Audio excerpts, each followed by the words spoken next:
حضرت سیدنا امام حسن بن علی علیہم السلام ورضی اللہ تعالیٰ عنہم، حضرت امام حسن کے حوالے سے امام جعفر الصادق اپنے والد محترم حضرت امام محمد باقر سے روایت کرتے ہیں کہ جب حضرت امام حسن علیہ السلام کو زہر دے دیا گیا اور آپ کا آخری وقت تھا تو حضرت امام حسین آپ کے پاس تھے۔ انہوں نے پوچھا کہ اے بھائی، امام حسن علیہ السلام رونے لگے تو پوچھا کہ اے بھائی تم کیوں روتے ہو؟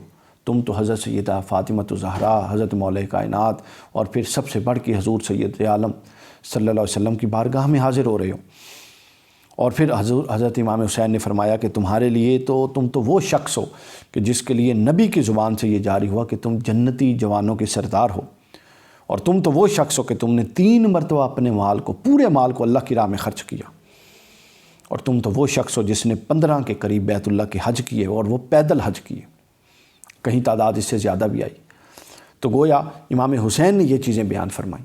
اس سے ایک سنت ثابت ہوتی ہے کہ آپ جب کسی ایسے شخص کے پاس ہوں جس کا آخری وقت ہو تو اس کے اچھے اعمال اس کے سامنے رکھیں، پیش کریں، تاکہ وہ امید کے ساتھ، حوصلہ افزائی کے ساتھ اپنا حوصلہ نہ چھوڑے اور امید کے ساتھ اللہ کی بارگاہ میں جانے کے لیے تیار رہیں۔ یہ امام حسین کی سنت ہے، امام حسین نے فرمایا۔ جب امام حسین یہ فرما چکے تو امام حسن نے کیا بات فرمائی، وہ دل چیر دیتی ہے۔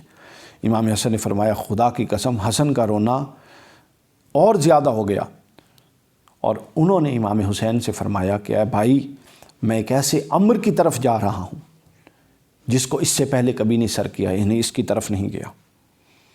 یہ امام مزی نے تہذیب الکمال، مختصر تہذیب الکمال میں یہ بیان ہوا، یعنی میں ایک ایسے امر کی طرف جا رہا ہوں کہ جس امر کی طرف میں اس سے پہلے نہیں گیا۔ اشارہ تھا موت کی طرف، اور وہ تو جنتی جوانوں کے سردار تھے اور وہ تو خود ہر شے کے مالک تھے۔ تو یہ چیز وہ یہ بتا کے گئے ان لوگوں کے لیے، عوام کے لیے، ہم اور آپ کے لیے، کہ ہمیں اور آپ کو موت کی تیاری کیسے کرنی ہے۔ یعنی اس کو انہوں نے امر عظیم فرمایا، میں امر عظیم کی طرف جا رہا ہوں۔ تو امر عظیم کے لیے کیا آپ اور میں تیار ہیں، یا کیا اس امر عظیم کی تیاری ہماری کہیں پریورٹی میں ہے؟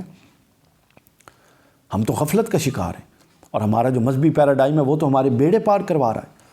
پتہ نہیں وہ کہاں سے بیڑے پار ہو رہے ہیں۔ اگر امام حسن اور امام حسین علیہ السلام کے آخری کلمات، یہ امام حسن کے میں نے بیان کیے، یہ ہیں، اور وہ اتنے متفکر ہیں موت کے حوالے سے اور آخری لمحات کے حوالے سے، تو آپ کی اور ہماری کیا حیثیت اور کیا مجال ہے؟ تو لہٰذا اس ڈھونگ سے نکل آئیے کہ ہمارے فلاں بیڑے پار ہوں گے، فلاں بیڑے پار ہوں گے۔ یہ بیڑے شیڑے کوئی پار نہیں ہوتے۔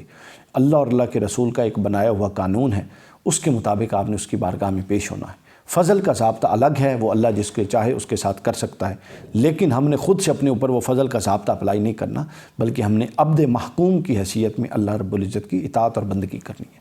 یہی امام حسن علیہ السلام کے آخری کلمات سے پیغام ملتا۔